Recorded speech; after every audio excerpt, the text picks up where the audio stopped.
This is Watercooler coming to you from the Menzies Research Centre in Sydney. I'm Nick Cater. Tonight we're going to start thinking about the shape of the post-pandemic world.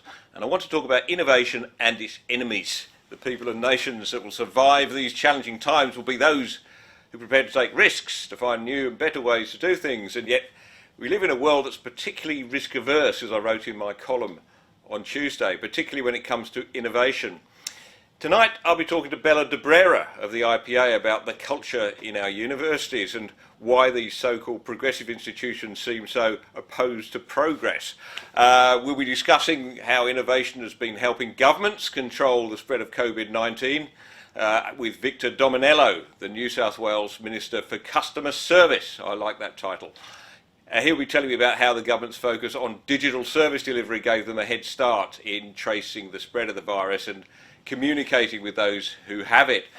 I hope you can stay with me to the second half of the programme as well, when I'll be joined from the UK by Matt Ridley, author of The Rational Optimist. We'll be talking about Matt's latest book, How Innovation Works, and how the politicisation of medicine is hindering the search for a cure for COVID-19.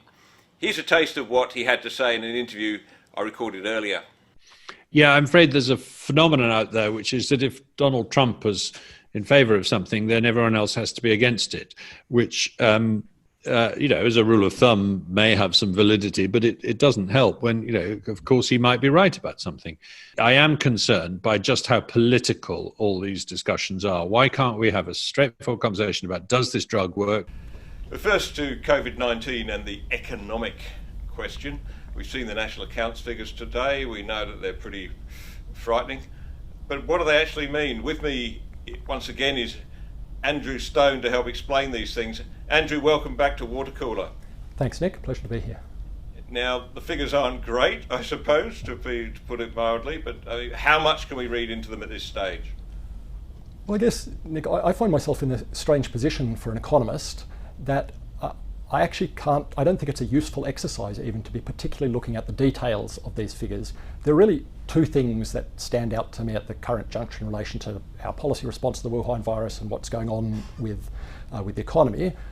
One is that the economic damage is severe, and that's what we've seen in the national accounts. We've had a huge drop in gross domestic product, in output. So that's one factor. It really doesn't matter, is it 5%, 10%? It's an enormous fall. And the second point is that it's the result of the policy response to the virus, not the virus itself. And so my take is we have this situation where, in my view, the policy response is massively, massively out of kilter with where we should be on either an economic or health grounds in terms of the trade-offs that we need to consider. So we have a situation where we have massive economic and other damage being inflicted, a policy response that isn't even remotely in the right ballpark. And so it's not a useful exercise actually to spend very long analysing the details of this and trying to say which particular parts of the economy were particularly badly hit. Usually that is a useful exercise. In normal times, if the economy suffers a slight contraction or if growth isn't as strong as you thought, it can be useful to see, was this a result of weak consumer demand? Was it because businesses weren't investing as much as we'd like? Because then, first of all, businesses can draw information from that and figure out what's the right way to respond. And policymakers also can think, are there tweaks we need to make? Are there incentives that it would be worth providing? Are there other changes we should be making to make life easier for the business community? But none of that applies here because we're so far off from any sensible policy response. So my take would be, these figures show that we've got things horribly wrong. We now need to move the 98% of the way back to a common sense response here, which will remove the overwhelming majority of the restrictions that we have on economic activity and on personal activity everywhere, including in Victoria. And then we can get to the point of discussing the fine detail and what's the right thing to tweak the last few percent to get things to optimise things. Yeah, and of course we should always remember that what we're looking at here are the figures for the June quarter, so up to June 30, before the Andrews government woke up to what was happening in Victoria and put that ridiculously over the top, in my view, lockdown in place, which has created tremendous additional damage. Yeah. Obviously in Victoria, right, but I'm interested to know the border closures, and not just the border closures with Victoria, but the border closures between Queensland and New South Wales, between South Australia, New South Wales, between Western Australia and the entire world, it seems to me. Do we know what that does to the economy when we sort of basically chop one of the arteries of the economy? Again, it would be possible to examine this in detail, sector by sector, and try to analyse those costs. I don't think, again, that's necessarily a particularly useful thing to do, because bottom line is we know the costs are very significant. There are obviously many different avenues through which that occurs. First of all, there are lots of workers who can't get to where jobs are, even jobs that they used to be doing. So there are the people who now can't do jobs interstate because it's too expensive for them to do that. If they now have to go into quarantine arrangements, even if they're allowed to cross borders, there are situations where businesses will be shut down, or they'll be operating at well below capacity because, for example, they have specialised equipment that needs to be serviced, and in our highly specialised modern economy, that servicing maybe is done, if you might be a manufacturing firm in Victoria, and that servicing is done by a company in New South Wales that specialises in this, and you can't suddenly produce other people to do that servicing. So maybe you're not running your equipment and you've laid off your staff. There are all the people in border areas. If you live in Albury-Wodonga or wherever, then you'll find if you had a little local business there, half your customers were on the other side of the border, and they now can't make it across to, or equally you can't go across to them. Now, you'll get some sorting out there. So the people who used to do the jobs in Victoria will now pick up the clients who in Victoria who used to be serviced by the people on the other side of the border. But it all throws sand in the gears. There are all the tourism operators and so forth now. I mean, you might say again, maybe Queenslanders will stay in Queensland and support Queensland tourism providers. But after all, if you live in a warm climate on the beach, maybe you don't want to go and have your holiday in a warm climate on the beach. Maybe you wanted to go to the snow, while all those Victorians wanted to come up from the snow to get some warmth in the middle of winter. So you get all of these different avenues. Trying to figure out the exact magnitude of each of those and what the damage is, though, I don't think is, again, a worthwhile exercise, because to me, the whole issue of closing borders is a totally wrong-headed response here. The core point here is that the clinical evidence is now clear on the exact threat that this virus poses, and it makes clear that the whole idea of closing borders and having lockdowns has been completely wrong-headed. And again, a point I always come back to is there's no end game that has been specified here. What is the end game if we're going to try this approach of trying to stamp out every time that we get some new cases here?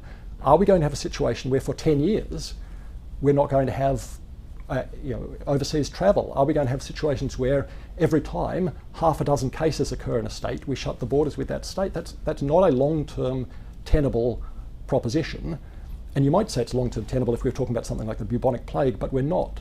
The dangers here do not remotely justify that level of reaction.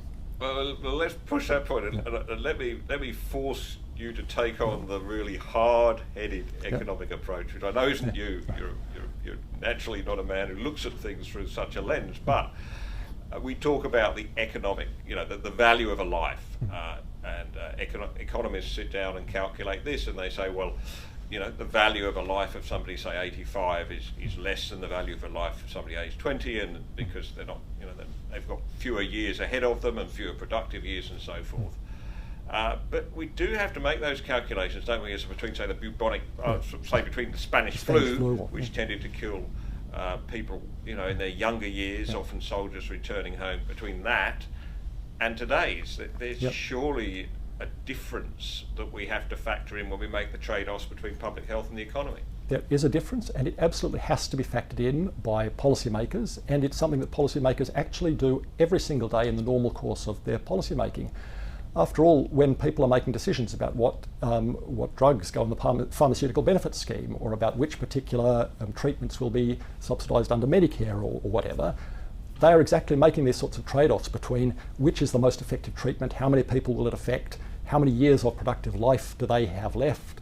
Now, again, it sounds very distasteful to say this, but oddly enough, I suspect the people who find that least distasteful actually are many older people. Many people who are 70 or 80 are much more sanguine about saying, well, look, I've done very well. Of course, I don't want to have unnecessary risks. I take unnecessary risks myself or have unnecessary risks imposed on me. But I think many of those people have a clear understanding that equally it's crazy to say for them, would be crazy for them to say, look, I'm 80, but I expect everybody else to stop their lives, lots of businesses to be destroyed, lots of people's lives to go under, people unable to keep their friendships, all the mental health problems and so forth, just so as to reduce the already very slim risk that I'm at of catching this virus. So we do have to be hard-headed. I could also just say we have to be hard-headed not just because we have to look at trade-offs here between economic costs, the business costs and so forth, and the health issues, because the tendency always is to say, but if we save one life, well then won't it all have been worth it? Well, clearly it won't have been, because after all, if you run up, as we are doing, $300 billion of debt, that's going to be hospitals less well funded every year for decades into the future, all sorts of health costs, less drugs on the pharmaceutical benefit scheme and so forth. But not merely are there the future health versus current health trade-off, there are current health versus current health trade-offs in the approach we've taken to this virus. So there are lots of people now who will not have been getting their cancers detected because they've been led to believe by health authorities and by our reckless media often, I think, that the risks are so great they shouldn't go out and take that test at hospital that they should have got. There are enormous mental health problems building up in society, especially among young people, I think, but actually all through society, and particularly also I can imagine lots of business owners who've seen 20 or 30 years of their life's work undone, destroyed in many cases. There are all sorts of these other health effects that will show up. And so even in terms of the trade-off, the health trade-offs alone, leaving aside the economic and other aspects, my own view is that actually even there we've got the trade-off wrong. The idea of putting general society into a lockdown rather than saying, let's take steps to quarantine the sick and also to particularly protect those small cohorts of vulnerable people, especially people in nursing homes. That would be a sensible policy response. General lockdown is not now, never has been, a sensible policy response. No, and here's the thing, right? Young people are far less prone to die of this, in fact, very unlikely to die of this COVID-19 virus unless they've got some precondition. Yeah. Old people are more likely, but who's going to pay for this? Who's going to pay for these 140 billion and counting that we've put directly into this, and the countless billions, hundreds of billions more that are going to be knocked off GDP for the foreseeable future? Who pays for that? Well, the young people, I think. Absolutely, it'll be young people, also young people who are now not earning income at the moment, to start getting that deposit on their house, to be able to start a family and so forth. They will be bearing those costs. And part of the critical thing here, I think, is to get information, because I'm still actually surprised as I walk around supermarkets, buying groceries for the family or whatever. I'm actually surprised to see the number of young people who are wandering around wearing masks just out in general crime. You look across at people driving cars, lots of young people wearing masks. And I wonder, are they aware that, to me, as I understand it, the clinical evidence is clear and has been clear since late February, early March, very early stages here, that although this virus is very bad if you're elderly and have serious other conditions, especially a respiratory or heart or a similar other serious condition, for young people, especially for healthy young people, this virus is far less deadly, far less harmful than a typical flu. The mortality rate for young people, people under 20, even for people under 50, from this virus in country after country, every country overseas, is far less than a typical flu. So it is insane that we are saying these people must put their lives on hold, they must rack up all this extra debt must be racked up that they will then have to pay for. Their job prospects are put on hold, etc., in response to something that for most people, so there's a vulnerable cohorts, we should be focusing our efforts on trying to protect certain small vulnerable cohorts. But for everybody else, this is not as bad as a flu, and it needs to be said, and I'm sick of trying to sort of say apologetically, oh, well, I understand people don't like these comparisons. It needs to be said bluntly. We are massively overreacting to something that for most people doesn't even rise to the level of the common flu. Well, Andrew, I can't help noticing behind you a row of that magnificent book, Restoring Hope, that you wrote late last year. A wonderful, incisive analysis of some of the economic challenges that we faced before COVID and probably even so now. I'll just remind people it is available from the Menzies Research Centre. Just go to our website, you can buy it, and perhaps we might even get you to sign one or two if people would like that. I'd be very happy to if anyone wishes to. Absolutely. Great. Thanks again, Andrew. Thanks, Nick. Cheers.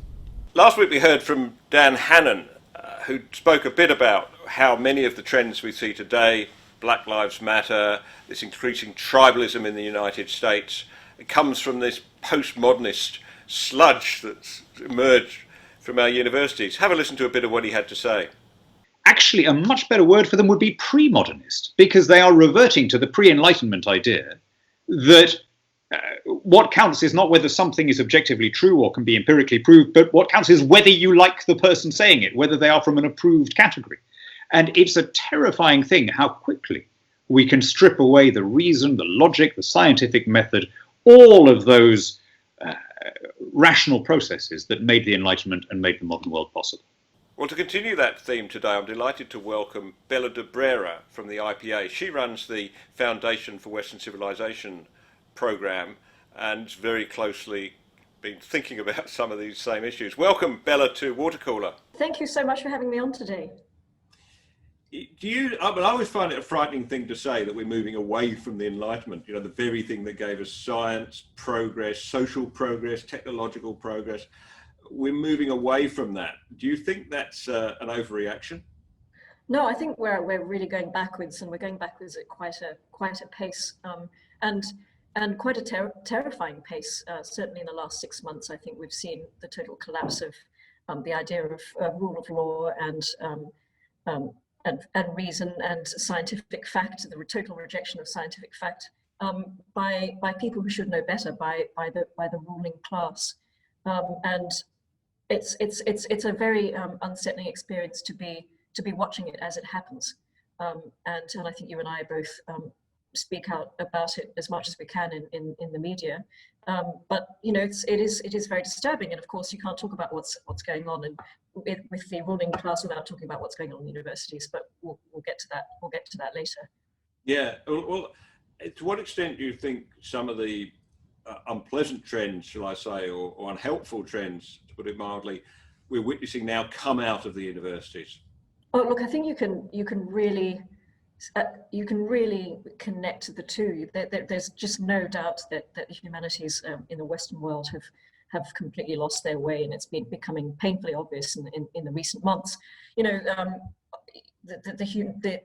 60s and 70s saw the birth of the new humanities and this explosion of postmodernism and the rejection of knowledge and this rejection of truth, which is essentially the rejection of these Enlightenment principles. It saw this focus on language, the power of language, and cultural relativism and everything else. And it's exploded out of academia and into the public, into our world, into our lives. And unfortunately, it's affecting us now on a daily basis. So yes, the universities are absolutely culpable, and the academics are absolutely culpable.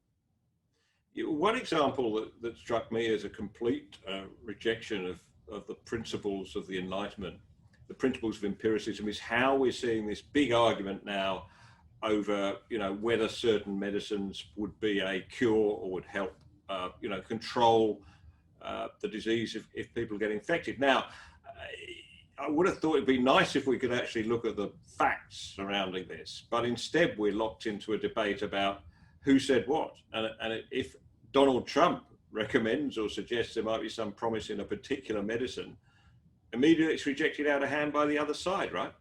Well, yes, that's very frustrating, and I think it comes down to this idea that truth is whoever tells it. So truth is no longer objective, truth is subjective. So it's based on the person who is actually making the statement. So if you think Donald Trump is the epitome of evil, which most of the Democrats seem to do, then anything he says is then ultimately wrong and a mistruth.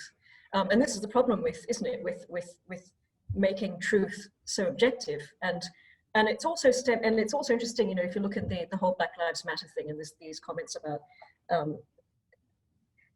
not so much Black Lives Matter, but the recent comments that you can't be a Republican and black, so therefore it negates your blackness. It's politicizing race, and it's politicizing truth, and it's a terrible state that we've got into in the world.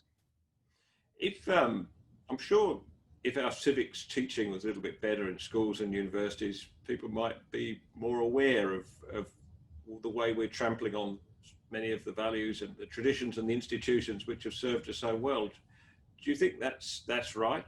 Oh, look, absolutely. I mean, they only introduced civics into the Victorian curriculum, I think, a couple of years ago. Before that, it just wasn't taught. So, you know, as we all know, the national curriculum is deeply flawed, and the New South Wales curriculum, and the Victorian curriculum, and all the other curriculums around the country that have sort of taken bits and invented their own. But there's a total rejection of the idea that Australian children need to know about any of these things. They wouldn't know what rule of law was, so they don't know when it's not being practiced. You know, it's not rocket science. It's very simple. You just need to teach people about the values and the foundations of Western civilization, much of which, you know, comes from the Enlightenment and the liberalism and democracy and all these things, and then they'll know when they'll be taken away. But they don't know that they're being taken away because they didn't know they had them in the first place. So really, the progressive this progressive idea of education is also largely to blame. Unfortunately, in Australia, you know, the minute you go to school, from the minute you start until you graduate when you're 15 or 16, not only are you not taught how to read and write, but you're also not taught anything about why you live in, why Australia is the successful, stable, peaceful, free, ostensibly, nation that we have. And, you know, so this, and I don't want to use the term much in institutions, I'm not going to, but you can't help but think, you know, if this is the problem, if the children aren't being taught, and then, you know, of course, when you get to university, they're doubling down on identity politics, and Western civilization is rarely mentioned. Then you're going to get this political class, and then you're going to get people that know nothing, and they don't know what they're giving away. And this, I think, you know, it takes us back to what we're living through, especially in Victoria at the moment, with people, as you mentioned in your article this morning, people just giving up their freedoms overnight.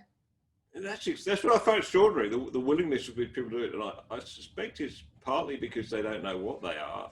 But, you know, so we've got the situation now, as we now know, in Victoria, where the chief medical officer, the chief health officer, as he's called in Victoria, is essentially above the law, right? He can authorise people to raid your home, destroy your property, destroy your home if he thinks fit, you know, without having to go to the courts for any authority, and without having obviously to consult Parliament, seek the authority of Parliament. Now, this is frightening in its structure. He's like King John, isn't he? He's exactly like King John. This is what we've been through all this before. This is not new behaviour, is it? It's new to us, though. It's not something that I think we've experienced in Australia. No, it's new to us. But then is it not just human nature? I mean, this is what we've been trying to prevent again. This is the whole point of Magna Carta. This is the whole point of the barons. This is the whole point of having the rule of law as something so precious. And you're right, it hasn't happened in Australia before, and it's terrifying that it has been cast aside so swiftly with so little fight. But again, it comes back to the fact that do people really know what rule of law is? And they probably don't, because they're not taught about it at school, and we haven't had to fight for it before. We've had, you know, all these years of prosperity and freedom, and suddenly it's taken away almost overnight. You know, and Jacinta Ardern did the same thing. She's completely flouted the idea of rule of law, and she did that three or 4 months ago. So it's you know, it's happening in New Zealand as well. Yeah.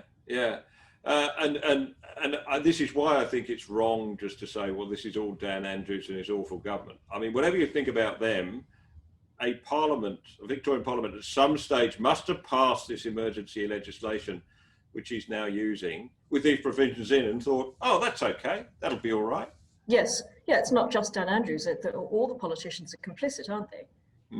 In fact, as we speak, they're fighting it out now, aren't they? We'll find out probably at the end of this conversation whether Andrews has managed to convince everyone that he needs another 6 months of emergency powers.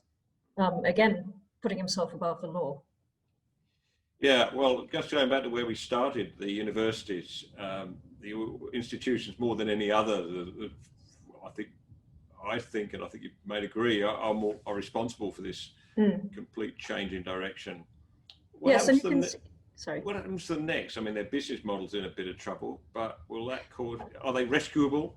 I mean, look, I mean, are they financially rescuable? I don't know if they're ideologically rescuable, but they might be financially rescuable if they cut down on their admin and they cut down. I mean, if you look at the salaries of the vice chancellors, and I mean, they're going through absolute financial turmoil, and now they're having an inquiry into their their business dealings with China. I mean, there's nothing good about being part of university at the moment in Australia. They are in a ideological and financial crisis, and potentially this parliamentary inquiry that Morrison is organising. It's just going to be, it's going to be dire. What are we going to find out? I don't feel sorry for them, because I think they've known the risk all along, especially when it comes to putting all your eggs in one financial basket. You're relying on the international student fees. They knew the risk, and they did nothing to mitigate the risk. So I don't think they should be bailed out. And I do wonder how you can solve the ideological problem as well. I mean, it's so ingrained in the humanities, essentially, that how do you get that back? How do you get the humanities back? And it's an interesting question. And we need the universities. We don't need as many universities. We certainly don't need 43 universities in this country. We need them, but do we need that many? And should we not just go back to this idea of training is something that is useful? So yeah, I don't know if I've answered your question, but well, you have, but we always like to. Difficult. We like to end on a redemptive, optimistic Yeah, note on these I'm interviews. trying to think of something optimistic. Well, I'll spot one. The IPA, that fine organisation for which you work, is doing better than ever. They've got great support behind them. They're out there fighting, and we are too. So, let's just roll to the wheel. Yes, and in crises like these, this is good. This is focusing people's minds. In fact, the very fact that we're actually talking and thinking about the rule of law and we're thinking about our freedoms is a good thing. Never waste a good crisis. Never waste a good crisis. Thank you, Bella. Thank you. It's been a pleasure to talk to you. Thank you. 4 years ago, the Menzies Research Centre, we published this monograph, The Promise of Digital Government, by a then promising backbencher called Angus Taylor. When you look back at it now, you can see that what we were talking about was that government needed to make this great leap into digital development to start being as good as the corporate sector at delivering services through digitisation. It's really a key message, and we've made great progress. We've made great progress at the federal level, but also amongst some states, noticeably, I think, in New South Wales. And so I'm joined today by Victor Dominello, the Minister for Customer Service in New South Wales. Welcome, Victor. Thanks for having me. First of all, to your title, governments didn't always think of taxpayers and citizens as their customers, did they? No, in many ways, government delivers services, and when it delivers services, it's got a monopoly structure. So, we provide education services or police services or public health services, et cetera, and you don't get a choice. The citizen doesn't get a choice. They get a choice every 4 years during an election. But you have to change the mindset to say, if we give people a choice, like a customer, so they can vote with their feet, then all of a sudden we have to lift our game. And that's why we're modelling a new ministry around customer service. People say to me, well, why customer? Why not citizen? Well, we want to change the culture around choice and upping the game. But the other thing is, not everyone that needs services is going to be a citizen. So, for example, you might have tourists, critical part of our economy. They're not citizens. Or people on visas, they're not citizens, yet they still require excellent government services. So that's why we created the Ministry for Customer Service. Those who are watching outside of New South Wales might not be fully aware of everything that's happened, I guess, in the last 7 years, I guess, since the election of the O'Farrell government. But I mean, here, for instance, my driver's licence is on my mobile phone now, and I can show that and the police will accept it. I want to renew my driver's license, I get treated like a king. You know, I go to this customer service centre where the staff are given, you know, we have to mark them at the end, and, you know, they're acting like anywhere else. This has been a terrific leap forward, hasn't it, just in terms of this whole philosophy? Oh, absolutely. And in many ways, the DDL, the digital driver's license, in terms of the digital transformation that we're on, is the amuse-bouche. It's not even the entree, it's just a teaser, because we've invested $1.6 billion into the Digital Restart Fund here in New South Wales, which is a record spend. 1.6, not over 10 years, or not even over 4, it's over 3 years. We are absolutely smashing it in terms of every other state and territory in Australia, even compared to the feds. On a pro rata basis, we are way ahead, because we realise that to deliver exemplary government services, you need obviously the EQ at the front door, you know, great human service delivery, but you need the smarts, you need the digital in the back end to deliver those services faster. So the DDL, digital driver's license, is just the beginning of a grander vision for the people of our state. Now, when we started to think about this 6 years ago with Angus Taylor, you know, we obviously talked about the benefits of having this digital infrastructure in place in government and digital service delivery, and the breakdown of silos, crucially, because, you know, as in New South Wales, you've found great success in making, across government departments, so instead of having government departments acting different ways, you've brought them together in terms of service delivery. We would never have envisaged the situation we're in with now with COVID-19, but how much has that digital infrastructure enabled you to respond to the pandemic? Look, I think it's been one of our great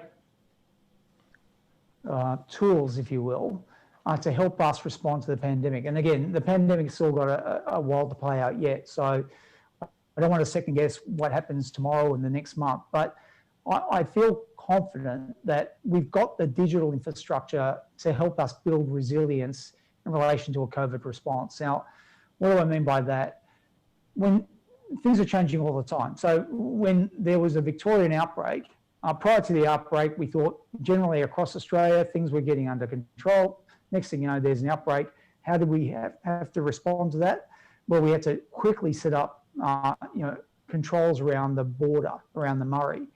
So what did that look like? We had to issue digital passes, border passes, to get back and forth. We set those passes up, those digital passes, within 72 hours, which is extraordinary. Like, governments are traditionally slow and cumbersome and disorganised. To actually set up that infrastructure in 72 hours is an example. We were the first government to get out there and do text messaging services, because we know that 98% of people that get a COVID check are going to be tested negative. But if they're waiting at home, twiddling their thumbs and becoming anxious because they're waiting for a result, then that's bad for everyone. So we were the first state to get out there, send text messages. We've done things such as small business grants, again, digitally enabled, to get money into businesses within 72 hours. We use mobility tracking data to help us track where the pandemic was spreading and at the pace of it. And that helped, particularly in the early stages, because mobility was a proxy for transmission.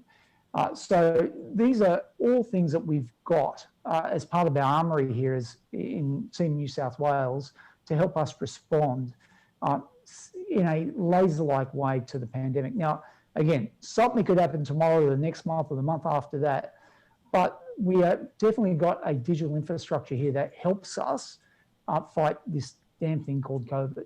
You've got, I think, multiple sources of information there. I mean, I know I read today that you're using the Opal card, so this is when I tap to go on the tram or the train. That's one way of tracking movement.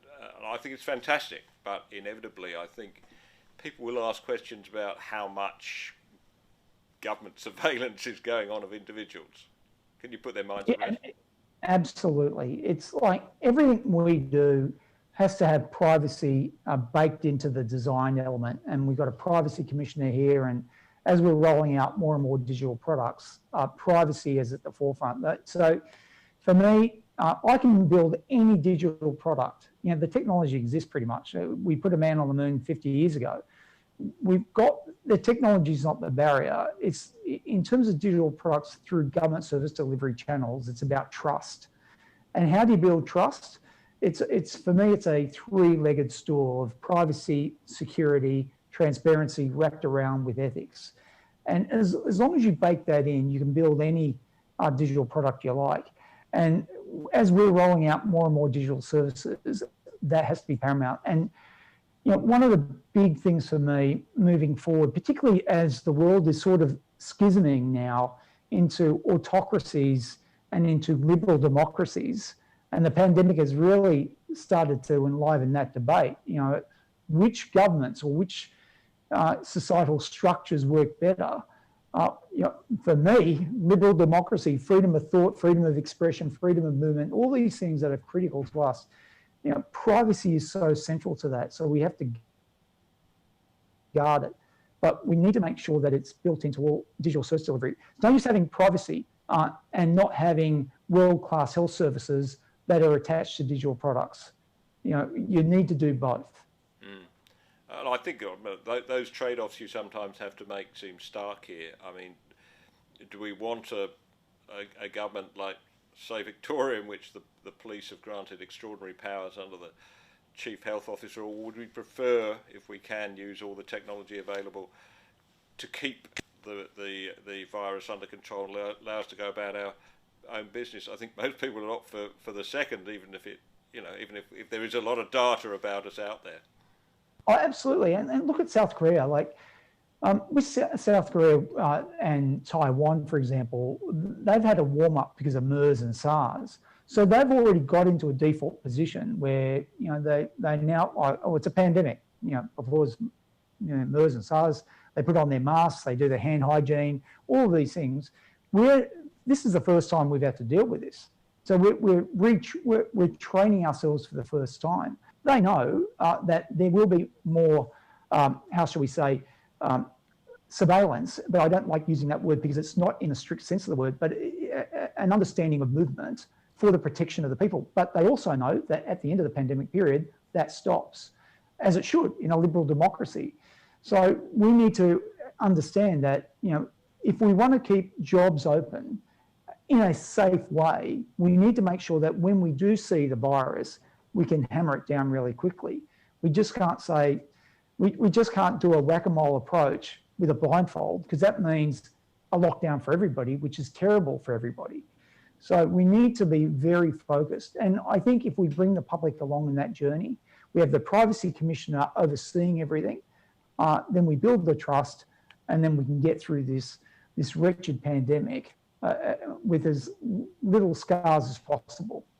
One thing that's slightly counterintuitive to me in this is that I'd always thought that governments weren't actually very good at innovation, and that the private sector, was so much more driven and agile. How much private sector involvement have you had in this, or do you have whole bunches of bureaucrats working at their desks trying to make this work? That's a great question. So let me use the digital driver's license as an example. So when we rolled that out about a year or so ago now, that was a partnership, it was a collaborative model, and that's what I like, because when I speak to industry, I say to them, I don't want parasitic relationships anymore. When the government goes out to industry, I don't want us to sit here like this big, lazy beast that moves slowly, and that we just get an industry to put a saddle on us, and then just we pay a license fee and that's it. I want a partnership, a genuine collaboration where they can help us build capacity in the public sector, and that way we retain them in as a partner model.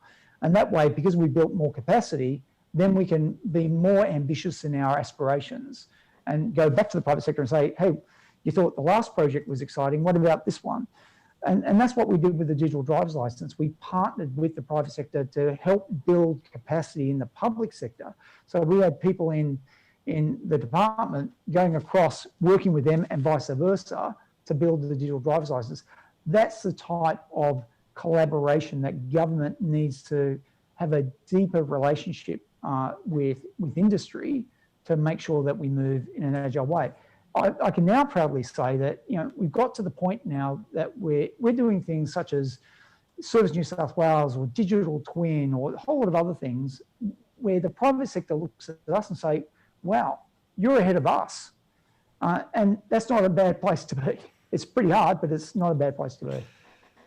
Well, look, thank you, Victor. And I mean, the Prime Minister holds up New South Wales as the poster boy for response in this crisis. So congratulations to you and Premier Gladys Berejiklian and the team. And just keep on top of it for us. Thank you. I'll do my best. Thank you. Thank you again. Coming up next, the rational optimist himself, Matt Ridley. But first, I want to thank you for your support as we step up onto these new digital platforms. Last week's Watercooler attracted the highest ever audience, and in August we had 2,700 views of our live and recorded videos on YouTube, and well over 1,000 listeners to our podcast, and I sense we're only just beginning. There's a hungry audience out there. Here's a few ways that you can help us reach that even larger audience. If you haven't already done so, hit the notification bell on the YouTube channel, and that way you can see every time we release a new broadcast. And give us a like too, because the algorithm is king, and the algorithm likes, and it will help ensure this goes to the top of the queue so that more people find this content. And don't forget, you can support us by subscribing to the Menzies Research Centre for the price of a face mask. For just $10 a month, you can help us immunise others against bad ideas.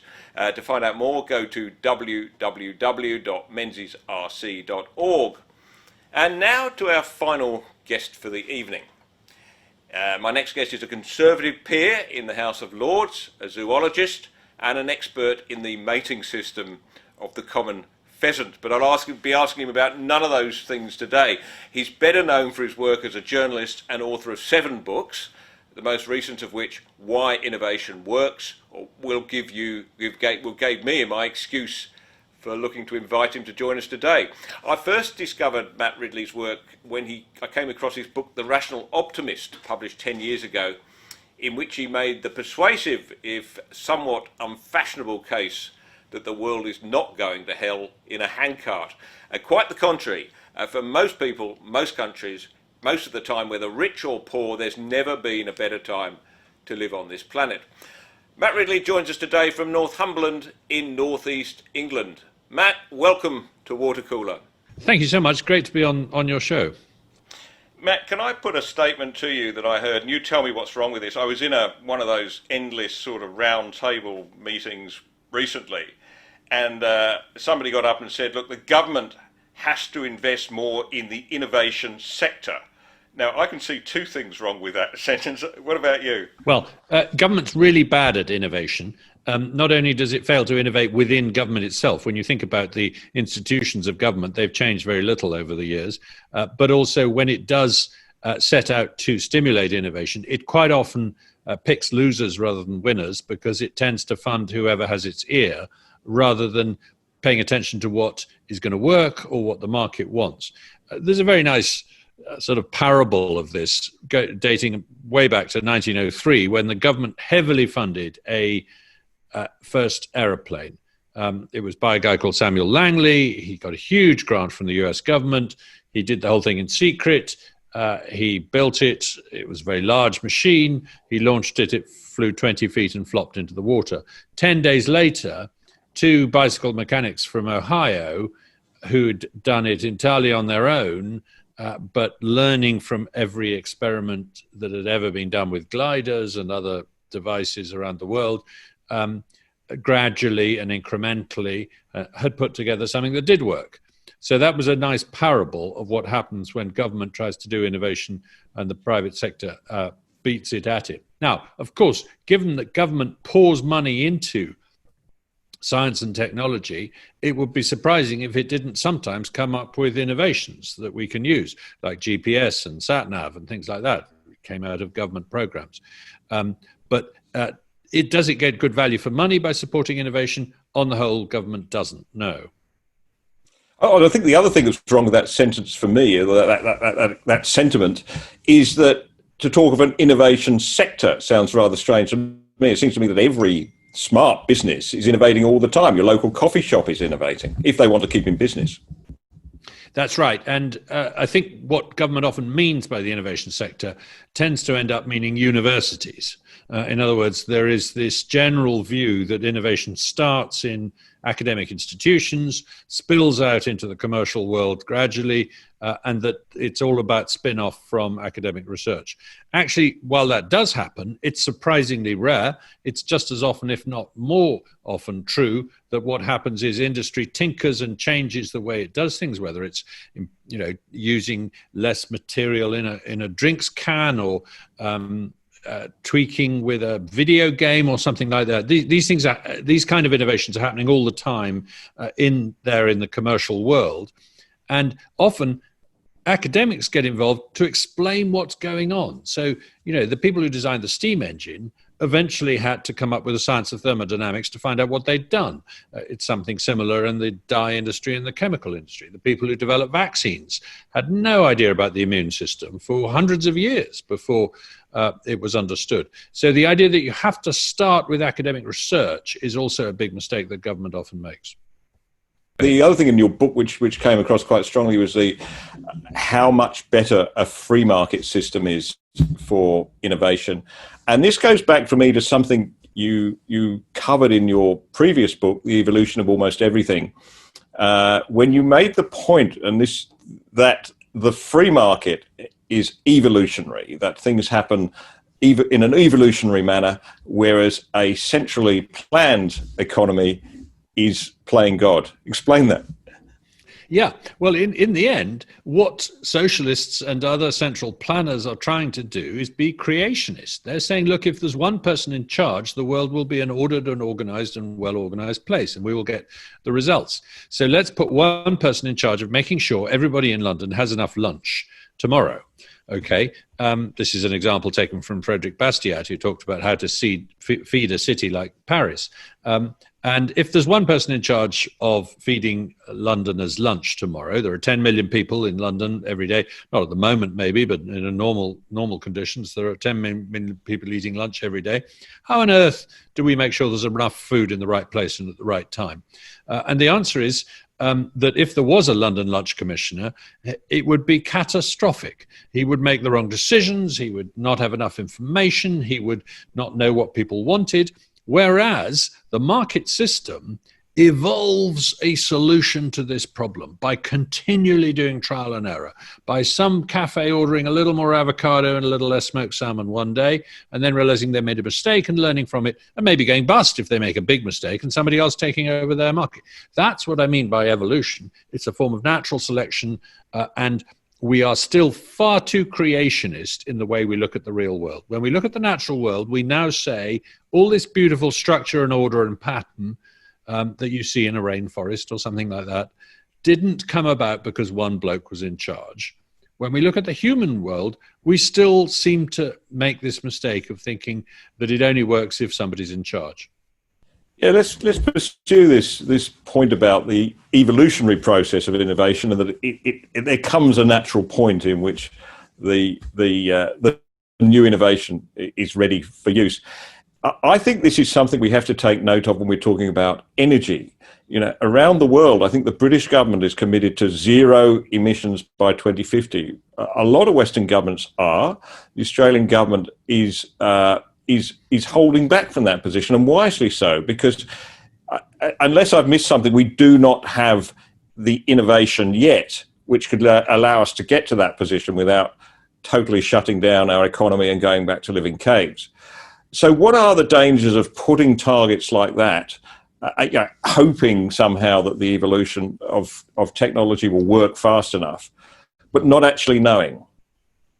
I think that's a very good example of a huge policy mistake made with the hope that you can drive a technological change. Because it simply is not feasible to fly aeroplanes, for example, without carbon-based fuels at the moment, and it probably won't be for a very long time. Electrical aeroplanes are a non-starter, and there is no prospect of them becoming one. Likewise, in the UK, we heat our homes with gas. That's a far more efficient and cheaper way of doing it than heating them with electricity. And though we could heat them with electricity, where are we going to get the electricity from? Well, there's a huge lobby from the renewable industry, which is making a ton of money out of subsidies for renewables, which says, oh, we can do it with windmills and solar panels. But as Australia and other countries have discovered, and the UK discovered last year, if you have too much unpredictable solar and wind energy on your grid, the grid quite often collapses, and you become very unstable and unpredictable. And what do you do when the wind doesn't blow or the sun doesn't shine? And worse than that, the energy density of wind is extremely low. So you've got to cover more than the entire country of the UK with wind turbines to get enough energy. Well, that's going back to the medieval habit of using the landscape to generate your electricity. We'd like to get away from that. We'd like to have point sources of electricity, very concentrated ones. Now, we have got one technology that could deliver low carbon energy on scale, and that's called nuclear. But the environmental movement's mostly against that anyway. And besides which, nuclear is an industry that has been cut off from innovation for about half a century because of over-regulation. The immensely complicated rules and regs that have to go into the design of a new reactor before any construction begins, and that cannot be changed once you start construction, mean that it is impossible to do the normal trial and error process, the normal changing of your mind as you're going along. That is how innovators work. So we're stuck with a 1950s version of nuclear power when we should have a 2020s version using molten salt and all these other technologies. So the first country to reform nuclear regulation so it's just as safe but more flexible will, I think, win a bonanza. And by the way, that's Canada at the moment. Well, that's interesting. We're watching that very carefully. I mean, Australia, of course, produces a great deal of uranium, not that we need very much in each of these reactors, and we are perfectly placed for it. But I think there's promising technology there, right? But we're not there yet. And this is an example where basically governments are very poor at innovation, but they're quite good at stopping it when they want to, for putting too many regulations in the way. I write in the book about the degree to which there are forces resisting innovation. Companies like to stop innovation too, because they don't like competition on the whole, and they often lobby governments to put barriers in the way of innovation. But governments have a track record of standing in the way of innovation, from the Ming Empire to the present day, to the European attitude to genetically modified crops, for example. Again and again and again, governments lobbied by special interests place huge barriers in the way of innovation. I write in the book about the story of coffee. Coffee was an innovation in the 1500s and 1600s, and pretty well everywhere in Europe and the Middle East, rulers tried to ban it. They tried to forbid the drinking of coffee. Two reasons. One, they were being lobbied by the beer and wine industry, saying, hang on, we don't like this new competitor. And two, and by the way, those competitors tended to use medical arguments. You know, they would get some specious bit of research from a doctor saying that coffee's bad for you, which of course it can be, you know, but so can wine and beer. The other reason that governments tried to ban coffee in the 16th and 17th century was because coffee was drunk in coffee houses, and people would have conversations in coffee houses. Indeed, they'd probably have quite animated conversations if they were drinking a lot of coffee. And some of those animated conversations would be about whether the king was doing a good job or not. And the king didn't like that. So there's a wonderful proclamation from King Charles II in England in 1672, shutting down all the coffee houses of London, for the very explicit reason that people are telling lies in them. He's basically trying to outlaw fake news, and that's so.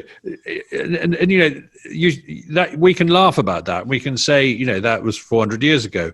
But actually, if you look at what's happened with a lot of gene-based technologies in recent years in agriculture, etc., it's a very similar story. Utterly specious reasons why governments try to stop innovation happening at the behest of special interests. Oh yeah, it's happening all the time, and I've noticed this very, very much during the COVID-19 pandemic. I mean, we don't yet know what the best way of curing this virus or curing the effects of this virus will be, or whether indeed we'll get a vaccine. But a lot of people, a lot of governments, and a lot of individuals have been very quick to rule out certain options, often on quite political grounds, it seems to me, without actually giving them a chance. Is that your impression? Yeah, I'm afraid there's a phenomenon out there, which is that if Donald Trump is in favor of something, then everyone else has to be against it, which, as a rule of thumb, may have some validity, but it doesn't help when, of course, he might be right about something. I am concerned by just how political all these discussions are. Why can't we have a straightforward conversation about, does this drug work? Does this vaccine have a prospect or not? I think what we're finding in this epidemic is the cost of not doing enough innovation. We tend to think we live in a world with a lot of innovation. Actually, we're living through something of an innovation famine. If you leave aside the digital industry, we've really slowed down the rate at which we produce new ideas and new concepts and new devices. And that's particularly true, I think, in the medical arena. We have not developed a platform for producing vaccines against new infectious diseases that we should have done. Just in the last few years, the Coalition for Epidemic Preparedness Innovation was set up by the Wellcome Trust and the Gates Foundation to do exactly this, to say, look, next time a pandemic comes along, we should be ready with a vaccine pretty well ready to go. But they only set that up a few years ago. That should have been done 20 years ago, and we'd then be in a much better position. I write in the book about the development of the whooping cough vaccine in the 1930s, which took 4 years from start to finish and was very efficiently done by two rather remarkable women in their spare time.